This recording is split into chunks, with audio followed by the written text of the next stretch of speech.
Soy Mateo del Valle. Esto es Realidad Prohibida. Hoy, respiren hondo. Hoy, abramos juntos la puerta a una historia que duele, que quema, que nadie debería contar. Pero alguien debe hacerlo. Alguien debe mirar al abismo de frente sin parpadear. Ustedes ya saben cómo funciona esto. Acomódense. Apaguen las luces. Dejen que la oscuridad de Zacatecas entre en esta habitación, aunque solo sea por unos minutos. Porque hoy hablamos de un hospital. No de cualquier hospital. Un edificio de cemento gris, con ventanas opacas, con salas frías, con pasillos que huelen a cloro y a miedo. Un lugar donde, durante años, nadie preguntó por qué tantas niñas llegaban con el vientre hinchado. Niñas de 12, 13, 14 años. Niñas que no sabían explicar la vida que crecía dentro de ellas. Niñas que, al parir, miraban a los médicos con los ojos vacíos. Niñas que, cuando les preguntaban por el padre, solo sabían murmurar: todos eran familia. Una y otra vez. Todos eran familia. La frase caía al suelo, pesada, como una losa sobre el corazón.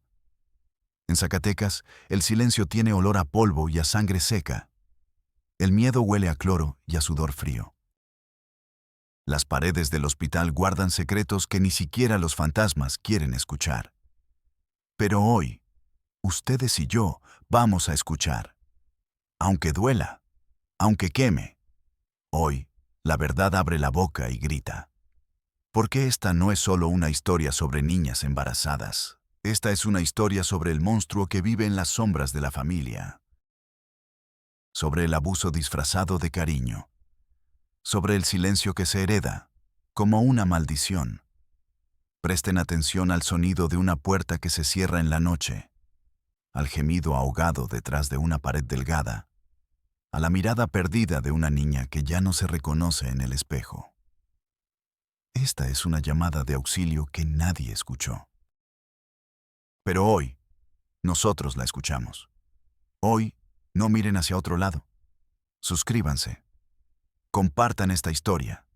Dejen que el mundo escuche lo que el sistema quiso sepultar.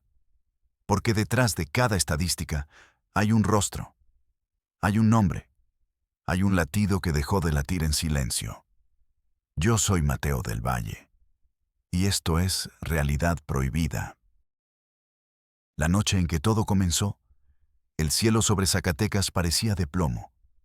No llovía, no soplaba el viento. Solo hacía un calor húmedo, pegajoso, que se pegaba a la piel como una segunda piel. En la sala de emergencias, una enfermera llamada Laura tomó la mano de una niña de 13 años. La niña no lloraba, no hablaba. Solo apretaba los dientes, mientras el sudor le corría por la frente. Sabía que el dolor era solo el principio. Sabía que, cuando terminara, nadie la abrazaría. Nadie le diría que todo estaría bien. Porque no había nadie. Solo la mirada fría de un doctor, la luz mortecina de una lámpara y el sonido lejano de una ambulancia. Laura le acarició la frente. Le susurró que no tuviera miedo. Pero las palabras se le atragantaban en la garganta. Porque ella también tenía una hija de esa edad. Y no podía dejar de imaginarla en esa cama, con ese dolor, con ese miedo. Por un momento, Laura cerró los ojos y respiró hondo. El olor a sangre y desinfectante le quemó la nariz. El corazón le latía tan fuerte que sentía el pulso en las yemas de los dedos. Entonces, la niña apretó su mano y gimió. Un sonido corto, agudo, como el de un animal herido. Era el grito de alguien que ya no espera ser salvado, de alguien que solo quiere que el dolor se detenga. Cuando la niña dio a luz, el bebé lloró. Un llanto débil, como el de un gatito abandonado. La niña no lo miró, no lo tocó, solo cerró los ojos y se dejó llevar por el agotamiento. Laura envolvió al bebé en una manta blanca, Intentó sonreír, pero la sonrisa se le congeló en los labios, porque sabía que esa historia no terminaba ahí. Sabía que en cuanto la niña se recuperara, volvería a casa. A la misma casa donde todo había comenzado, donde nadie la protegería, donde el secreto seguía vivo, respirando en las paredes, esperando a la próxima víctima. Esa noche, Laura salió del hospital y respiró el aire fresco. Pero el aire olía a ceniza, a miedo, a impunidad. Se apoyó contra la pared fría y dejó que las lágrimas recorrieran su rostro. Por primera vez en años, se sintió pequeña, inútil, porque sabía que había fallado. No solo ella, todos, el sistema entero. Pocos días después, Laura intentó hablar con su superior. Le contó lo que había visto, lo que sentía. El hombre ni siquiera levantó la vista de la computadora. Pestañeó, bostezó y le dijo: Laura, esto no es asunto nuestro. Si la madre no presenta una denuncia, no podemos hacer nada. No te líes, ya tienes suficientes problemas. Déjalo así. La puerta se cerró con un golpe seco. El sonido resonó en el pasillo. Laura se quedó sola, con las manos temblorosas y un nudo en el estómago. El sistema no quería justicia, quería silencio, conveniencia, olvido. Laura regresó a su casa, se lavó las manos una y otra vez, pero el olor a cloro no desaparecía, ni el sabor amargo en la boca, ni la sensación de que había dejado a esa niña sola otra vez en la oscuridad. Esa fue la primera vez que Laura supo que el horror no siempre grita. A veces solo susurra. A veces vive entre paredes, en casas que parecen normales, en familias que muestran su mejor cara al mundo. A veces el horror tiene nombre de padre, de tío, de abuelo. A veces el horror se llama familia. Pero hoy el horror tiene un nuevo nombre. Hoy el horror se llama Zacatecas. Y alguien debe contarlo. Hasta aquí la primera parte ampliada. La verdad nunca llega de golpe. Se filtra. Gotas diminutas, una tras otra, que al final inundan todo. En Zacatecas, la verdad llegó de la mano de un hombre que jamás buscó ser héroe. Un periodista local, Diego. 13 años recorriendo calles polvorientas, tomando fotos, entrevistando a vecinos, escuchando voces que nadie quería oír. Diego tenía la costumbre de sentarse bajo una jacaranda en la plaza, tras la catedral, a observar la vida pasar. Una tarde, cuando el aire olía a pólvora y a pan recién hecho, una mujer se le acercó. Era Laura, la enfermera. La misma que semanas atrás sostenía la mano de una niña en el hospital.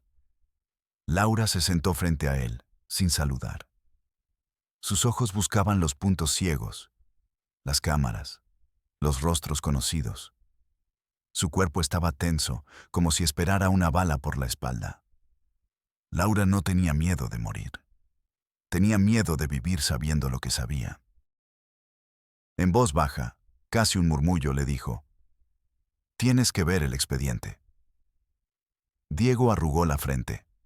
No entendía. Laura agregó: «Ve al hospital, pregunta por las niñas». Las niñas que no saben quién es el padre. Su voz se quebró. Un temblor casi imperceptible recorrió sus manos, como si tratara de soltar un peso invisible. Diego sintió un escalofrío en la nuca. No era miedo. Era el presagio de que estaba a punto de cruzar una línea. La línea que separa la indiferencia de la conciencia, el silencio de la verdad. Esa noche, Diego no pudo dormir. Se levantó una y otra vez, caminó por su cuarto, observó la ciudad desde la ventana. Las luces de Zacatecas parpadeaban, frías, distantes, como si la ciudad misma supiera lo que estaba a punto de pasar, como si el cielo le enviara una advertencia. Diego sabía que, si seguía adelante, su vida cambiaría para siempre. Sabía que, si daba vuelta a la página, ya no habría retorno. Pero también sabía que si se quedaba callado, sería cómplice. Cómplice del silencio. Cómplice del dolor. Al día siguiente, Diego buscó a un enfermero de confianza. Un hombre de ojos chicos, manos gruesas, que jamás hablaba fuera de turno. Le pidió el expediente. El enfermero dudó. Miró a ambos lados. Murmuró algo sobre confidencialidad y consecuencias. Pero Diego insistió. No ofreció dinero. No le mintió. Simplemente le dijo, solo quiero entender. Quiero saber por qué el enfermero cedió. Quizá solo quería librarse del peso. Le entregó una carpeta gastada, llena de papeles en desorden, notas a medio escribir, informes incompletos, sobres manchados de café. Diego la abrió en su coche, bajo la luz mortecina de una farola. El motor aún caliente. El olor a gasolina mezclado con polvo. Las primeras páginas eran rutinarias. Nombres, edades, fechas de ingreso. Pero después, en la sección de observaciones, una frase se repetía, una y otra vez, como una herida. La paciente desconoce la identidad del padre. Refiere que todos eran familia. Diego sintió un vacío en el estómago. El mundo se le movió bajo los pies. Se tomó un minuto. Respiró hondo. El aire olía a gasolina, a asfalto caliente, al miedo de lo que estaba por hacer. Sintió que el peso de la verdad le aplanaba el pecho. Volvió a leer. Y otra vez. No uno, ni dos, ni tres casos. Decenas, año tras año. Niñas de 12, 13, 14, 15 años. Niñas que llegaban asustadas, que no hablaban, que solo respiraban. Niñas cuyos ojos no miraban al frente. Niñas cuyos cuerpos se encogían cuando veían entrar a un hombre a la sala. Niñas cuyos partos eran silenciosos, como si el llanto ya se hubiera agotado en el camino al hospital. Niñas que, después, volvían a casa, a la misma casa donde todo había comenzado, donde nadie las escucharía, donde nadie las salvaría. Ahí, en esa carpeta, estaba la verdad que nadie quería ver. Diego cerró la carpeta. Su corazón latía tan fuerte que sentía el pulso en las sienes. Sus manos temblaron levemente. No era rabia, no era coraje, era vergüenza. Vergüenza de vivir en un lugar donde esto podía suceder. Vergüenza de ser parte de una sociedad que miraba hacia otro lado. Diego sabía lo que debía hacer, pero no sabía si tendría el valor. Volvió a su casa, encendió la computadora y, antes de encenderla, se arriesgó a dormir una hora. En el sueño, vio una ciudad hecha de papel, donde cada casa tenía una puerta cerrada con candado. Y cuando se abría una, lo que salía era tan oscuro que devoraba la luz del día. Se despertó sobresaltado, empapado en sudor, sintiendo que el sueño y la realidad se confundían por un segundo. Esa mañana, Diego empezó a escribir. Palabra a palabra, línea a línea, reconstruyó la historia. No buscaba exponer a las víctimas.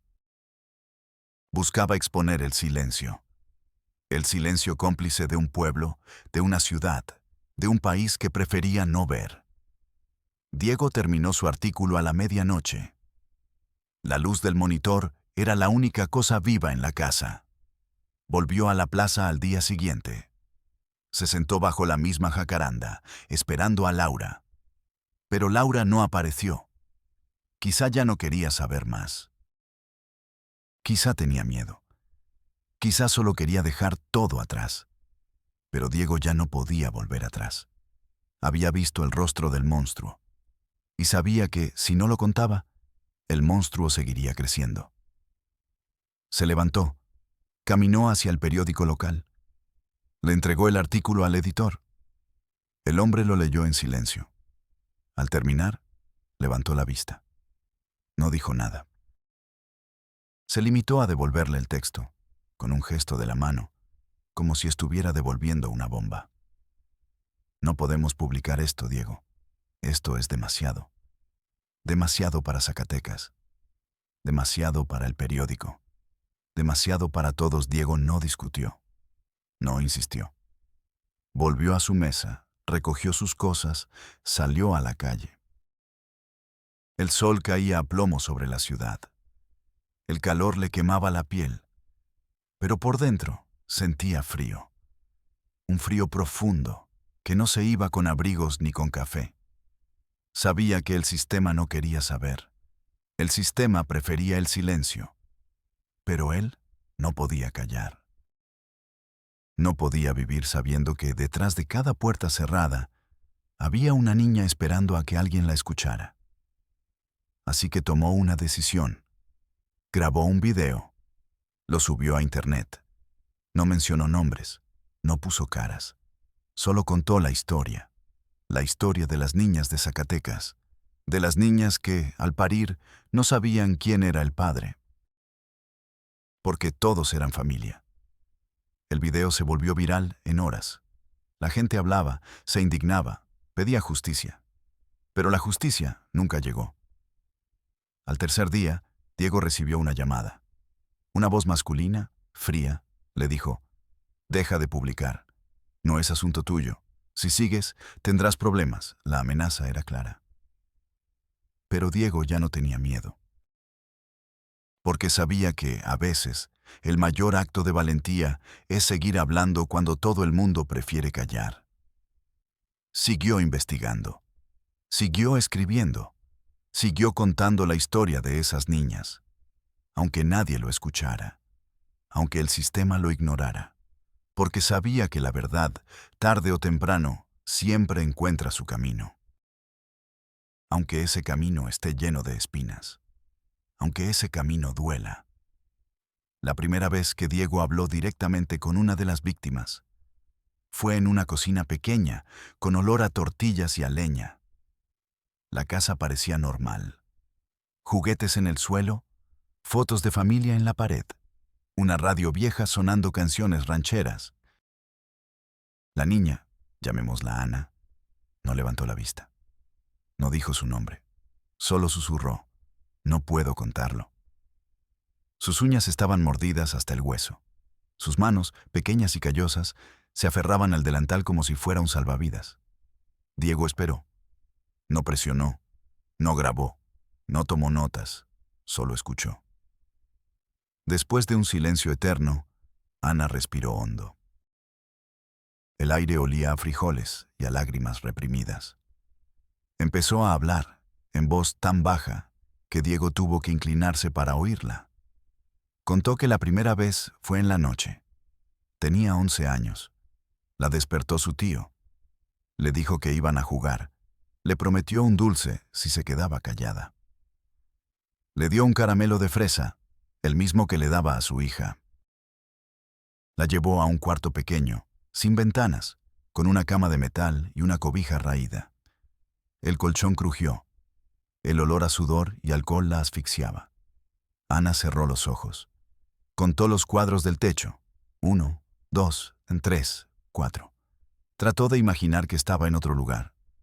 En la escuela, en el parque, en cualquier parte menos ahí. Cuando terminó, el tío se fue. No la abrazó. No le dio otro caramelo. Solo le dijo que no le contara a nadie, que si hablaba, la iban a castigar, que si hablaba, la iban a echar de la casa. Ana creyó que era la única, hasta que una prima le confesó, también en un susurro, que a ella le pasaba lo mismo. Con su papá, con el abuelo, con el primo mayor. Todas en la misma casa. Todas con el mismo secreto. Todas con el mismo miedo. Cuando Ana se quedó embarazada, nadie le preguntó nada. Su madre la llevó al hospital.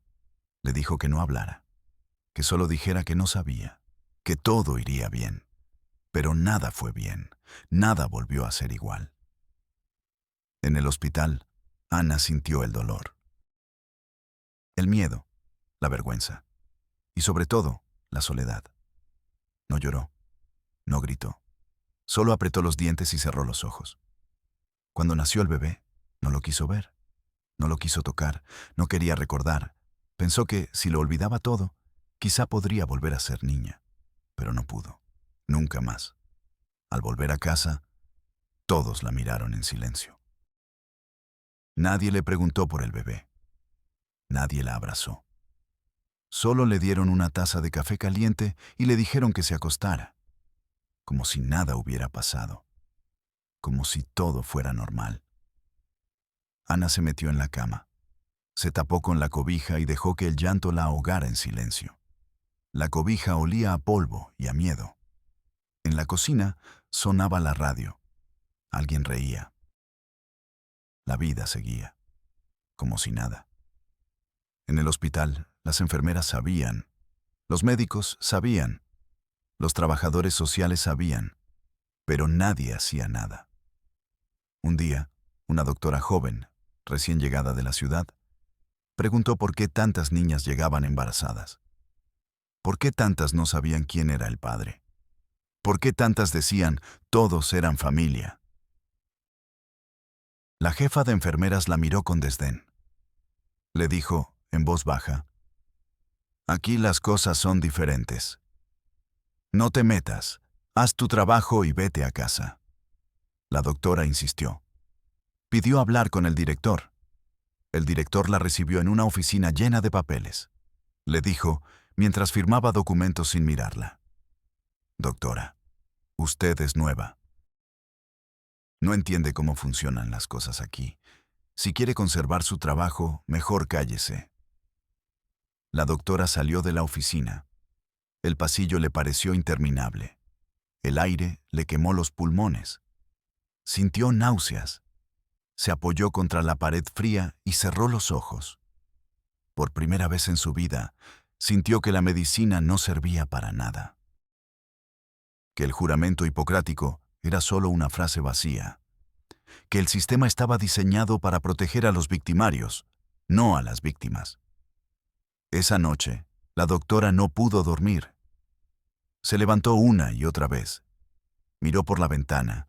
La ciudad dormía, indiferente. Las luces parpadeaban, como ojos que no quieren ver.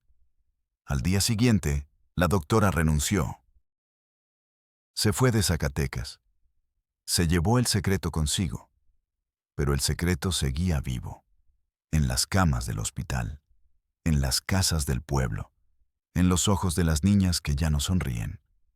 Diego siguió investigando. Habló con otra chica, llamémosla Luisa, en un parque abandonado, lejos de miradas curiosas. Luisa tenía 14 años. Llevaba una blusa rosa, desgastada, con un agujero en el hombro. Sus zapatos estaban rotos, sus uñas sucias, sus ojos sin vida. Luisa le contó que la primera vez fue con su padrastro.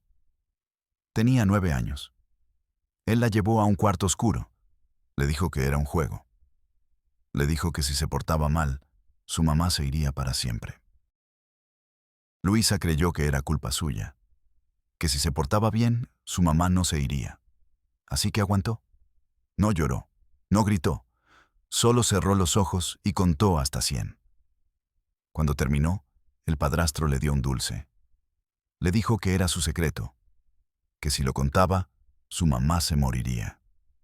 Luisa creyó que era verdad, así que calló. Años después, cuando tuvo su primer hijo, su madre la miró con desprecio. Le dijo que era una pecadora, que había traído la desgracia a la casa, que ahora tendría que trabajar para mantener al bebé. Luisa no entendía qué había hecho mal. Solo sabía que el dolor nunca se iba, que el miedo nunca desaparecía, que la vergüenza era su sombra. Diego escuchó su historia en silencio. No tomó notas, no grabó. Solo miró a Luisa a los ojos y le dijo, «Gracias por contármelo». Luisa no respondió, solo asintió, con una lágrima corriendo por la mejilla. Cuando Diego se fue, el parque estaba vacío, el sol quemaba. El polvo se levantaba con el viento. Diego sintió el peso de la verdad en los hombros. Un peso que no se podía quitar. Un peso que no se podía olvidar. Así, una tras otra, las historias se repetían. Niñas que no sabían qué era el amor. Niñas que solo conocían el miedo. Niñas que crecían creyendo que el dolor era normal, que el abuso era parte de la vida, que el silencio era su destino. Y el sistema, cómplice. El sistema indiferente. El sistema roto. Cuando Diego intentó denunciar, no fue fácil. Primero, la fiscalía. Un edificio gris, con ventanas sucias y filas interminables de personas esperando. Diego llegó temprano. Tardó 3 horas en ser atendido. Al final, un hombre de traje arrugado y corbata floja lo recibió. Le preguntó qué quería. Diego le entregó el expediente. Le explicó la situación. El hombre miró el expediente. Pasó las páginas sin leer. Levantó la vista. Bostezó. Le dijo con voz cansada: «Señor, no puedo hacer nada sin una denuncia formal de la víctima. Sin nombres, sin pruebas. Esto no es más que un rumor». Diego insistió. Dio detalles. Relató historias. El hombre se encogió de hombros. Le dijo que no era asunto suyo, que si las víctimas no hablaban, la justicia no podía actuar. Cerró el expediente. Empujó la carpeta hacia Diego. Le dijo: «Usted es periodista, ¿no? Escriba sobre otra cosa. Aquí no hay nada que hacer». La puerta se cerró con un golpe seco. El eco resonó en el pasillo. Diego se quedó parado, con el expediente en las manos, sintiendo el peso del papel y la frustración. El olor a café rancio y a sudor se le pegó a la ropa. El corazón le latía fuerte. Las manos le temblaban. Por dentro, sentía un vacío. En el patio de la escuela, otras niñas susurraban. No hablaban de maestros ni de tareas. No hablaban de juegos ni de canciones. Hablan de noches largas, de puertas cerradas, de voces calladas. Pero nadie les creía. La maestra las regañaba. La directora las ignoraba. La psicóloga, cuando la había, les decía que no inventaran cosas. A una la castigaron por mentirosa. La obligaron a escribir 100 veces. «No debo inventar cosas malas de mi familia». La niña escribió, llorando, mientras el castigo olía a tiza y a humillación. Después, no volvió a hablar. Jamás. Pero en el cuaderno, detrás de la última página, escribió una palabra: ayuda. Nadie la vio. Nadie la leyó. El cuaderno se perdió en una caja, olvidado, como tantas otras voces. En el centro de salud, una trabajadora social intentó ayudar. Preguntó a una madre por qué su hija de 12 años estaba embarazada. La madre la miró con ojos vacíos. Le dijo, sin levantar la voz: «No se meta, señora. Aquí las cosas son así». «No es asunto suyo», la trabajadora insistió. Había visto eso antes. Sabía lo que pasaba. Quiso hablar con la niña a solas. La madre se negó. La sacó de la consulta. La trabajadora social salió al pasillo. El aire olía a cloro y a resignación. Se apoyó contra la pared. Sentía frío. Las manos le temblaron. Por dentro, una voz le decía que había fallado, que era inútil, que el sistema nunca cambiaría. Regresó a su oficina. Abrió una carpeta. Escribió un informe. Lo guardó en un cajón. El cajón estaba lleno de informes iguales. Informes que nadie leería. Informes que no cambiarían nada. El sistema no quería justicia. Quería silencio, orden, archivo. En una casa al final del pueblo, 3 generaciones vivían bajo el mismo techo. Abuelos, padres, hijos, nietos. La casa olía a sopa y a pena. En las noches, alguien entraba en la habitación de las más pequeñas. Ellas sabían lo que iba a pasar. Cerraban los ojos.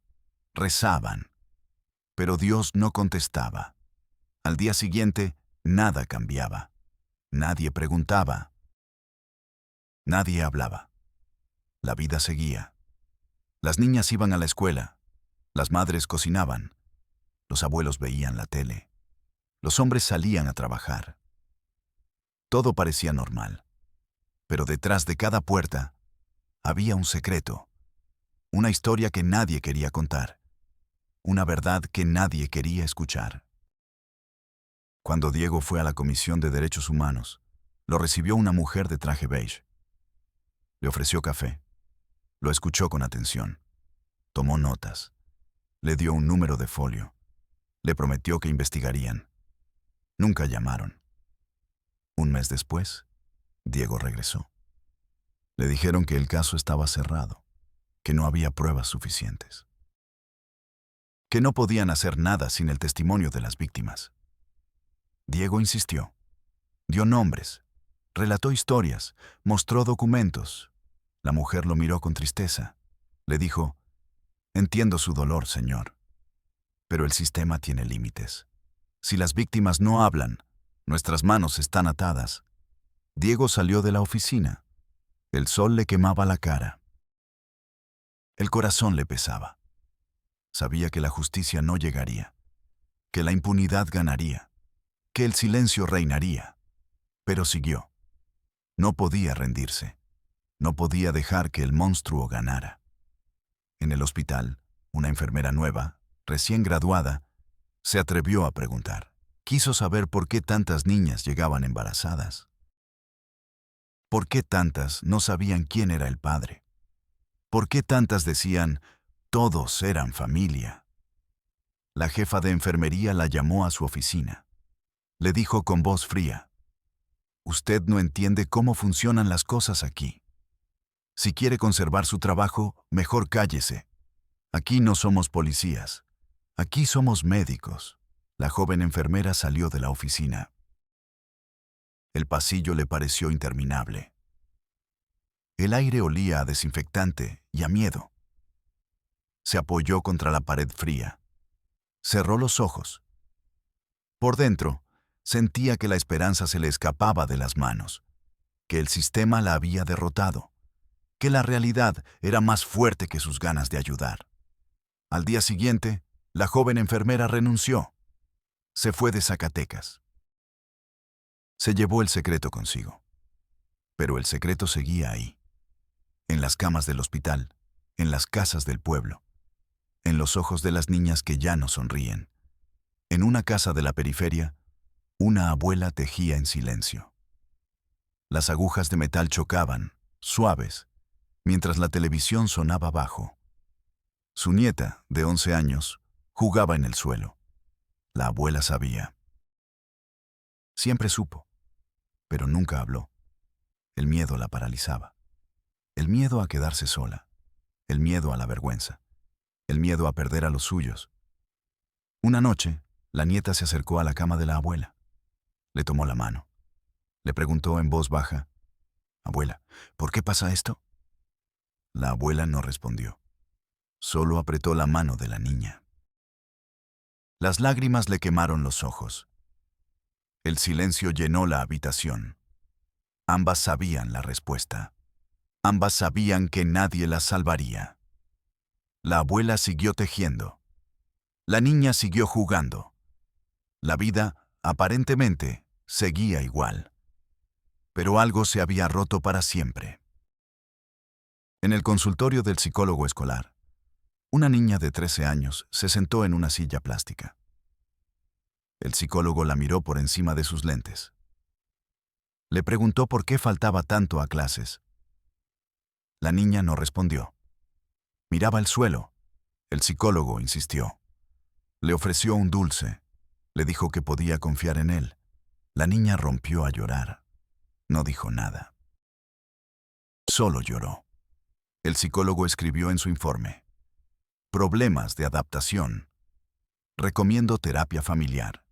El informe se guardó en una carpeta. Nadie lo leyó. Nadie hizo nada. La niña siguió faltando a clases. Siguió llorando en silencio. Siguió esperando a que alguien la escuchara. En el mercado, las mujeres del pueblo murmuraban. Sabían. Siempre supieron. Pero nadie hablaba. Nadie denunciaba. Nadie intervenía. La vergüenza las paralizaba. El miedo a la exclusión. El miedo a la venganza. El miedo a perder el respeto. Una vendedora de frutas contó, en voz baja, que su sobrina había pasado por lo mismo, que la familia decidió arreglarlo en casa, que la niña fue enviada a otro pueblo, que nadie volvió a hablar de eso. La vendedora se secó las lágrimas con el delantal. El olor a mango y a culpa se mezclaba en el aire. Las otras mujeres asintieron. Ninguna dijo nada. Ninguna se atrevía. Cuando Diego intentó hablar con la policía, un oficial lo recibió en una oficina llena de papeles. Olía a café y a sudor. El oficial escuchó su historia. Tomó notas a medias. Le preguntó si había denuncias formales. Diego dijo que no, que las víctimas tenían miedo, que las familias presionaban, que la comunidad cerraba filas. El oficial puso el bolígrafo sobre la mesa. Se frotó los ojos. Le dijo, «Mire, señor, sin denuncia no hay caso. Sin caso no hay investigación. Sin investigación no hay justicia. Así funciona esto». Diego insistió. Dio nombres, mostró documentos, relató historias. El oficial se encogió de hombros. Le dijo, con una media sonrisa cínica, «Si quiere justicia, vaya a la televisión. Aquí solo somos papelería». La puerta se cerró con un golpe seco. El eco resonó en el pasillo. Diego se quedó parado, con el expediente en las manos, sintiendo el peso del papel y la frustración. El corazón le latía fuerte. Las manos le temblaban. Por dentro sentía un vacío. En la iglesia, el cura predicaba sobre el perdón y la familia. Las bancas estaban llenas, las mujeres lloraban, los hombres asentían. Nadie hablaba de lo que pasaba en casa. Nadie mencionaba a las niñas. Nadie pedía justicia. Después de la misa, una mujer se acercó al cura. Le contó, en voz baja, lo que le pasaba a su hija. El cura la escuchó en silencio. Al final, le dijo, «Usted debe perdonar. La familia es sagrada. Hable con su esposo. Oren juntos. Dios lo arreglará todo». La mujer salió de la iglesia. El sol le quemaba la cara. Las lágrimas le caían por las mejillas. Sabía que nadie la ayudaría. Sabía que el cura no haría nada. Sabía que el sistema no cambiaría. Regresó a casa. La vida siguió igual. El secreto siguió vivo. En la calle principal, los niños jugaban a la pelota. Las risas sonaban fuertes. El sol caía a plomo sobre el asfalto. La vida parecía normal. Pero si te acercabas, si observabas bien, notabas algo. Algunas niñas no jugaban. Se quedaban al margen, miraban el suelo. Se mecían en silencio. Sus ojos no brillaban. Sus sonrisas no llegaban hasta los ojos. Una maestra intentaba integrarlas. Les ofrecía la pelota. Les pedía que jugaran. Ellas negaban con la cabeza. Volvían a callar. La maestra no entendía. Pensaba que era timidez. Pero era dolor. Era miedo. Era vergüenza. El patio olía a tierra y a sudor. El eco de la pelota resonaba en las paredes. Pero nadie escuchaba el silencio de esas niñas. Nadie veía lo que realmente pasaba. En la tienda de abarrotes, el dueño contaba chistes. La gente reía. El aire olía a detergente y a café. En una esquina, una niña de 12 años esperaba a que su madre terminara de comprar. El dueño le ofreció un caramelo. La niña no lo tomó. Se encogió. Se escondió detrás de su madre. El dueño, extrañado, dijo, «¿Qué pasa? ¿No te gustan los dulces?» La madre apretó los labios. Le dio el caramelo sin mirar. La niña lo guardó en el bolsillo, intacto. No quería dulces. No quería contacto. No quería atención. Solo quería pasar inadvertida. La madre pagó. Salieron de la tienda. El sol les pegaba en la cara. La madre no preguntó nada.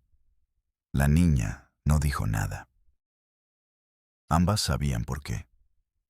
En la plaza, los viejos jugaban dominó. Las piezas de plástico chocaban sobre la mesa de metal. Las voces se alzaban, alegres. En un banco, una abuela miraba el cielo. Sabía lo que pasaba en el pueblo. Sabía lo que pasaba en las casas. Sabía lo que pasaba en el hospital, pero nunca habló. Nunca contó. Nunca denunció. El miedo la paralizaba. El miedo al rechazo.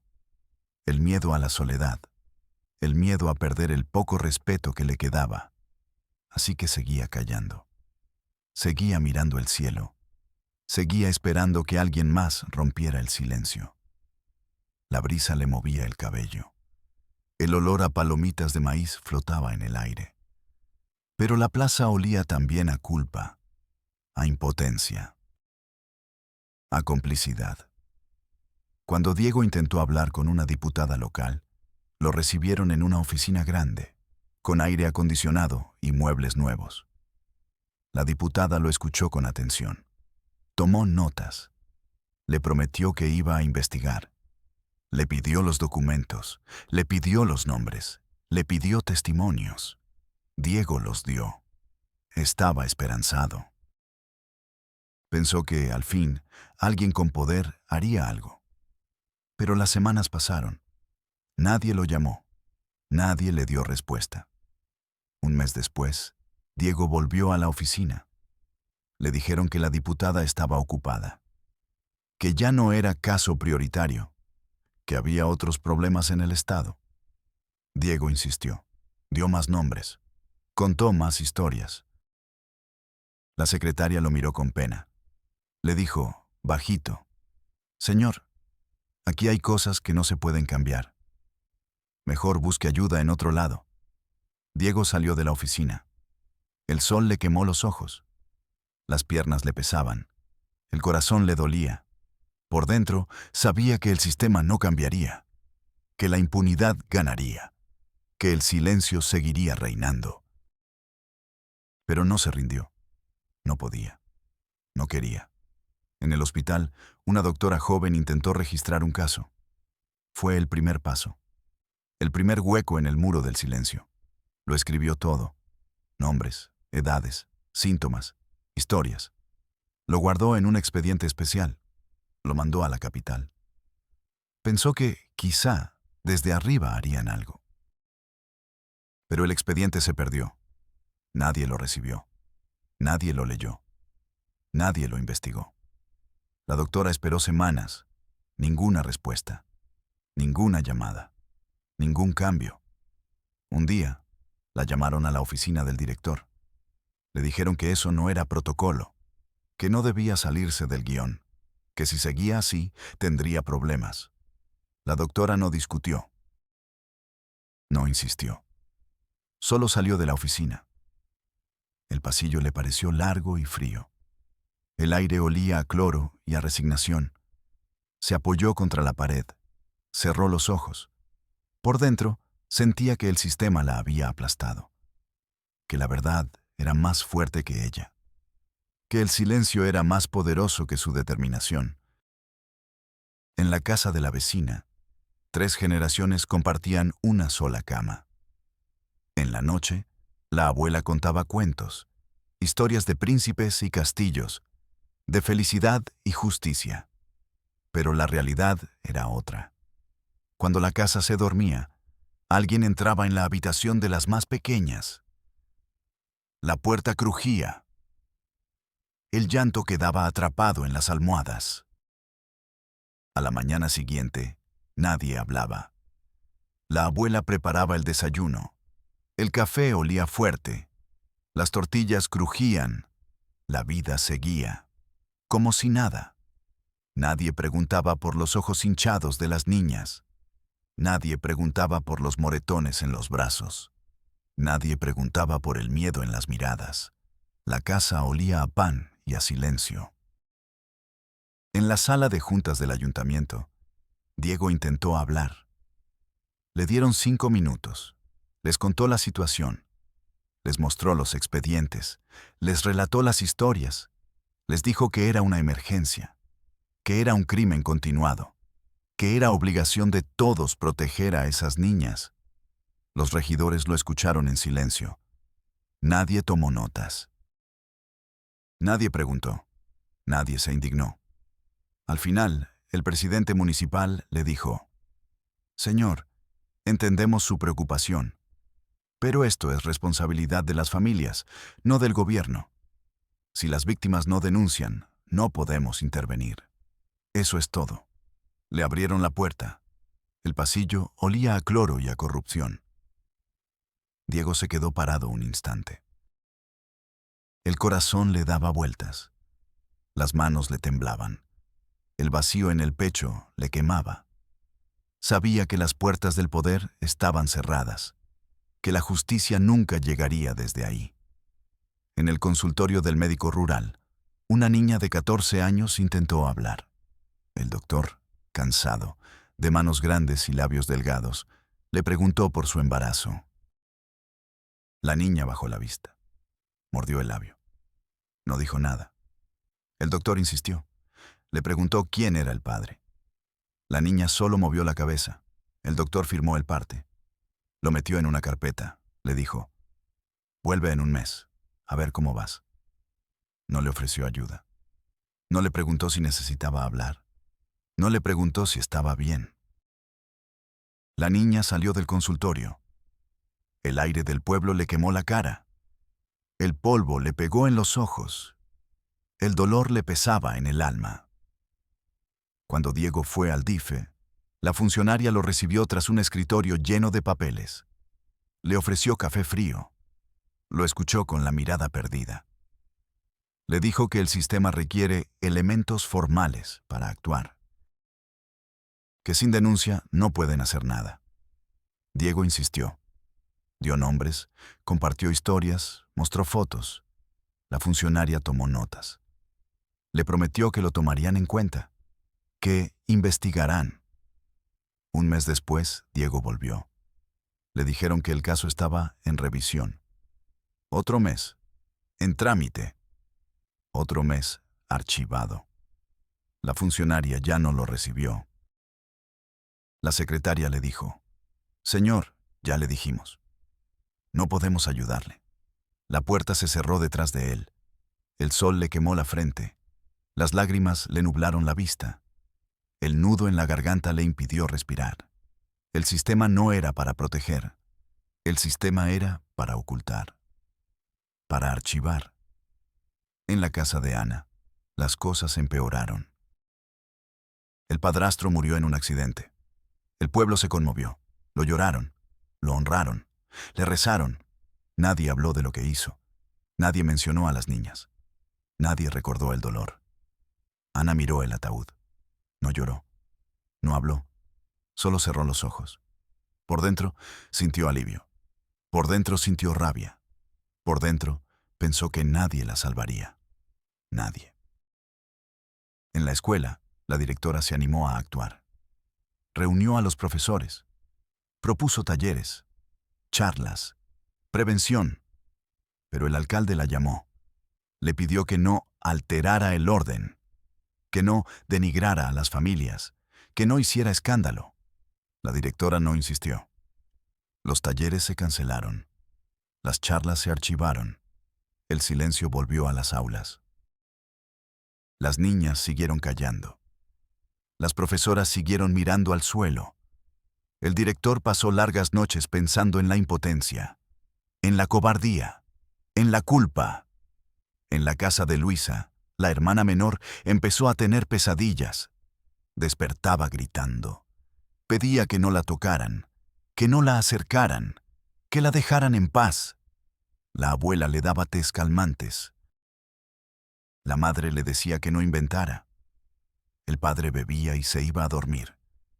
Nadie preguntaba por qué la niña gritaba. Nadie preguntaba por qué la niña temblaba. Nadie preguntaba por qué la niña ya no quería jugar. En la casa, el miedo era parte de la rutina, como el pan de cada día, como el café de la mañana, como la cobija vieja, llena de agujeros, que siempre olía a polvo y a lágrimas. En la fiscalía, Diego insistió una vez más. Le asignaron a un agente nuevo, de cara fresca, ojos claros, manos limpias. El agente escuchó la historia. Lo recibió en un cubículo con una ventana sucia y un ventilador roto. Olía a sudor y a papel húmedo. El agente no bostezó. No miró el reloj. No firmó papeles sin leer. Escuchó, hizo preguntas, tomó notas. Le prometió que revisaría el caso. Diego, esperanzado, pensó que algo cambiaría. Pero las semanas pasaron. El agente nunca lo llamó, nunca dio noticias. Diego buscó respuestas. Le dijeron que el agente había sido trasladado, que el expediente estaba en trámite, que no podían dar información. La ventana del cubículo seguía sucia. El ventilador seguía roto. El olor seguía igual. Nada había cambiado. Nada cambiaría. En la casa de una vecina, la hija mayor cumplió 15 años. La familia organizó una fiesta. El patio olía a mole y a flores. La música sonaba fuerte. Las niñas bailaban. Las madres reían. Pero la cumpleañera no podía alegrarse. Sabía qué le esperaba. Sabía que esa noche alguien entraría en su cuarto. Que nadie la salvaría. Que nadie la escucharía. Que nadie la creería. Así que, entre risas y canciones, sollozó en silencio. Las lágrimas se mezclaron con el maquillaje. El vestido nuevo le pesaba como una condena. La fiesta siguió. La vida siguió, como si nada. En la iglesia, el padre nuevo intentó hablar del tema. Bajó la voz. No mencionó nombres. No señaló culpables. Solo habló de la importancia de proteger a los niños, de denunciar el abuso, de romper el silencio. Pero la gente no aplaudió, no asintió, no se conmovió. Las miradas se cruzaron. Las manos se entrelazaron, las cabezas se agacharon. Nadie dijo nada. El cura terminó su sermón en voz baja. El incienso flotaba en el aire. El órgano sonaba triste. El silencio era más fuerte que la música. En el consultorio del psicólogo, una niña intentó hablar una vez más. El psicólogo, nuevo, de lentes redondos y voz suave, la invitó a dibujar. La niña dibujó una casa grande, con muchas ventanas, una puerta cerrada y una niña, pequeña, llorando dentro. El psicólogo no la presionó. Le preguntó, «Tranquilo, ¿quieres contarme algo?». La niña negó con la cabeza, pero no dejó de mirar el dibujo. Le temblaban las manos, le palpitaba la garganta. El silencio llenó la habitación. El psicólogo guardó el dibujo en un cajón. Le prometió que, cuando quisiera, podría hablar. Pero la niña nunca habló. Siempre calló. El dibujo, con el tiempo, se perdió. En la calle, los hombres seguían divirtiéndose. Bebían, reían, contaban chistes. Nunca hablaban de lo que pasaba en sus casas. Nunca hablaban de lo que hacían a sus hijas. Nunca hablaban de lo que callaban sus mujeres. La calle olía a cerveza y a impunidad. Las risas eran fuertes. Las conciencias, pequeñas. En la escuela, una maestra joven planteó el tema en una reunión. Propuso un taller, un espacio seguro, un lugar para hablar. Pero la jefa de sector la llamó a su oficina. Le dijo que eso no se hacía en Zacatecas, que no era necesario, que podía afectar la imagen de la escuela. La maestra intentó argumentar, intentó convencerla, pero la jefa la amenazó. Le dijo que si seguía, la correrían. Así que la maestra calló. Volvió a su salón.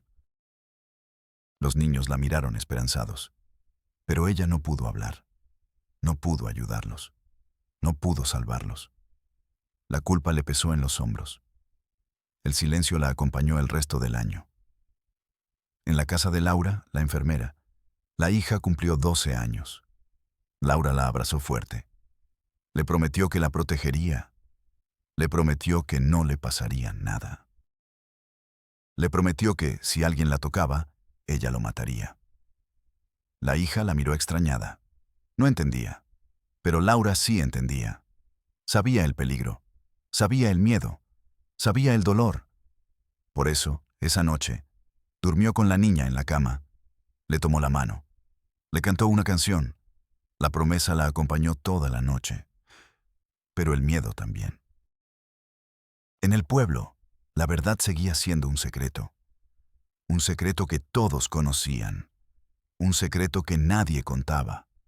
Un secreto que a veces surgía en los ojos de las niñas, en la mirada perdida, en el silencio eterno, en la espera interminable.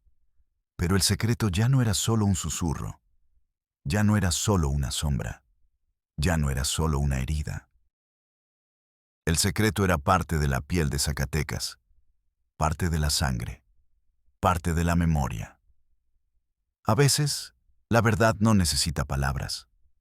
A veces, la verdad se cuenta sola, en los ojos, en el cuerpo, en el alma.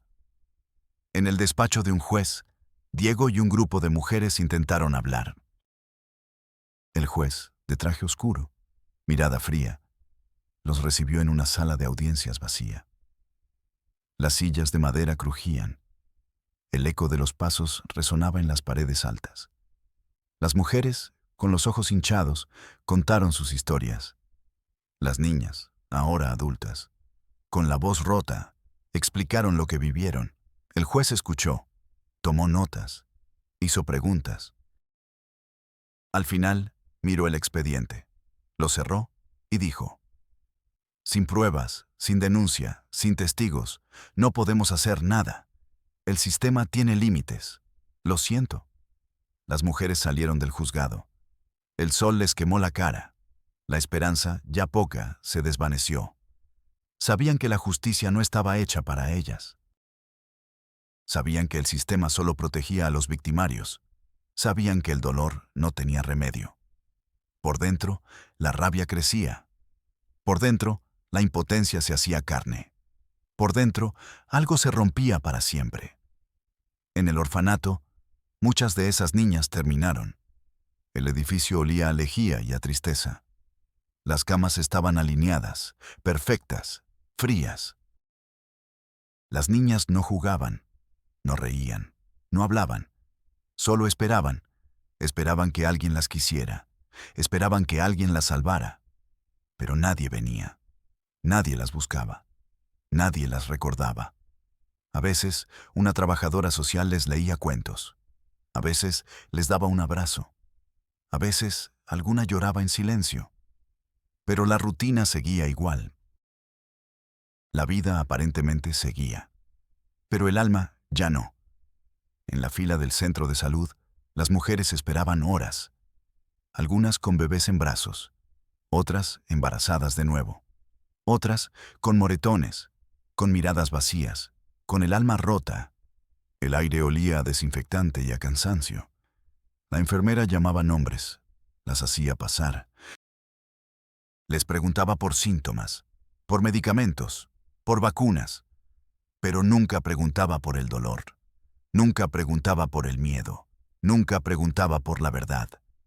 Así que las mujeres callaban, soportaban, resistían, porque sabían que, si hablaban, nadie las escucharía. Porque sabían que el sistema solo daba pastillas, no respuestas. Porque sabían que la vida no tenía remedio. En la morgue, un forense revisó el cuerpo de una niña de 14 años. Marcó las heridas, tomó fotos, escribió un informe. Pero nadie preguntó por qué. Nadie preguntó por el padre. Nadie preguntó por la familia. El caso se archivó como suicidio. La familia recogió el cuerpo. Lo velaron en silencio. Lo enterraron en secreto. Nadie habló de lo que pasó. Nadie buscó respuestas. Nadie exigió justicia. La tumba quedó sin flores, sin nombre, sin recuerdo. El cementerio olía a tierra mojada y a olvido. En el consultorio del psicólogo, una madre intentó hablar. Le contó lo que le pasaba a su hija.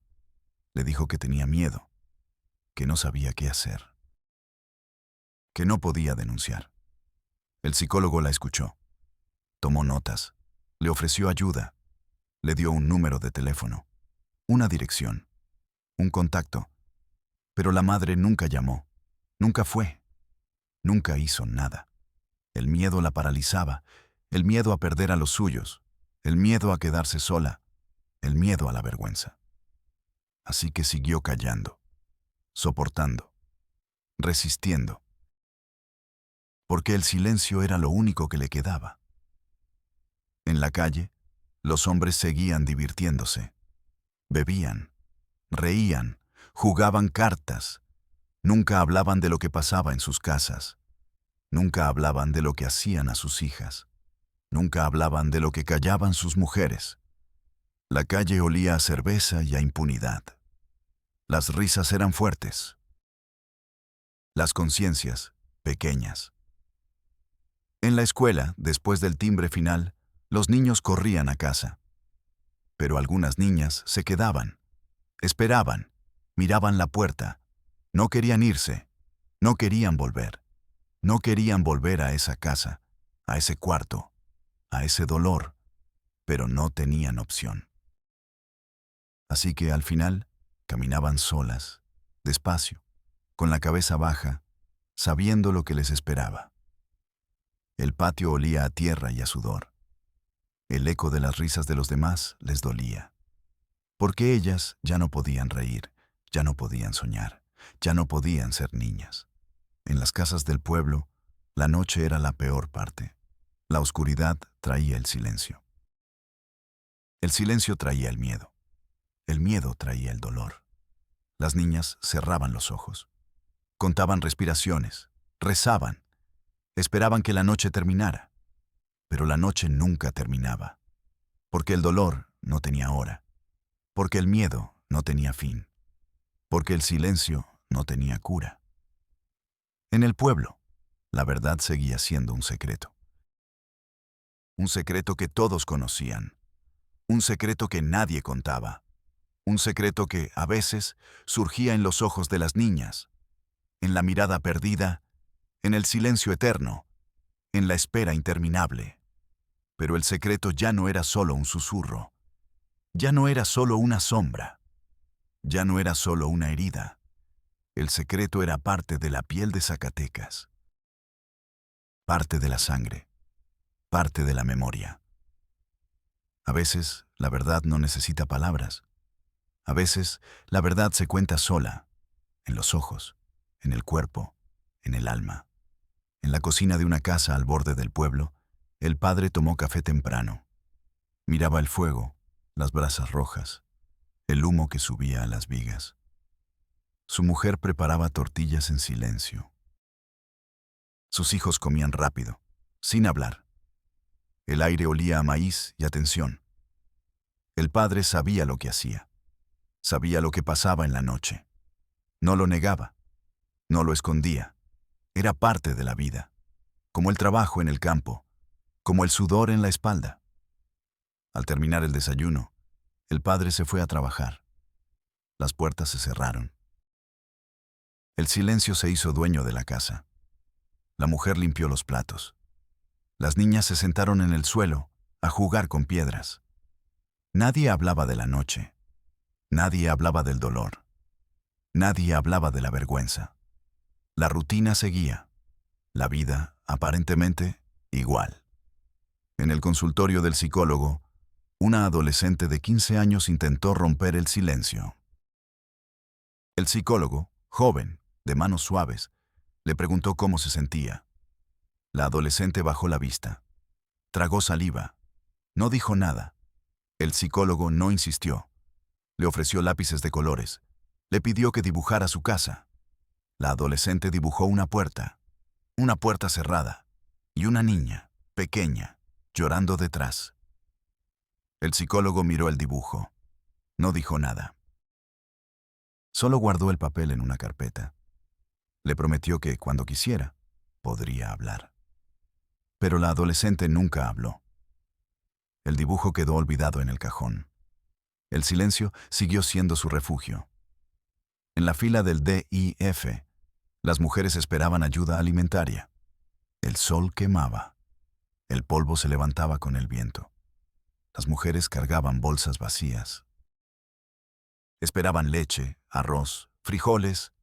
No esperaban justicia. No esperaban respuestas. Sabían que la ayuda llegaba tarde. Sabían que el sistema no las escuchaba. Sabían que la vida no cambiaba. Así que esperaban, en silencio, con la mirada baja, con el alma rota. En el tribunal, un caso llegó a juicio. Una niña valiente, con el apoyo de una tía, denunció. Hubo testigos, hubo pruebas, hubo esperanza. Pero el juez retrasó el proceso. El acusado salió en libertad. La familia recibió amenazas. La niña tuvo miedo. La tía tuvo miedo. Al final, retiraron la denuncia. La niña fue enviada a otro estado. El caso se cerró. La justicia no llegó. La impunidad ganó. El tribunal olía a papel y a derrota. El silencio volvió a reinar. En el consultorio del médico, una madre preguntó por pastillas para dormir. Le dijo al doctor que no podía descansar, que tenía pesadillas, que sentía miedo. El doctor le recetó pastillas. No preguntó por qué. No preguntó por el dolor. No preguntó por la verdad. La madre salió del consultorio. El sol le quemó la cara. Las lágrimas le cayeron en silencio. Sabía que las pastillas no curaban el dolor. Sabía que el sistema no la escucharía. Sabía que la vida no tenía remedio. En la casa de la vecina, una niña de 10 años se escondió en el armario. Su madre la encontró llorando. Le preguntó qué pasaba. La niña no dijo nada. Solo abrazó a su madre y lloró en su pecho. La madre entendió. No preguntó. No denunció. No hizo nada. Solo abrazó a su hija. Ambas lloraron en silencio. Sabían que no había salida. Sabían que no habría justicia. Sabían que el dolor no tenía fin. En la escuela, después del recreo, una profesora encontró a una niña llorando en el baño.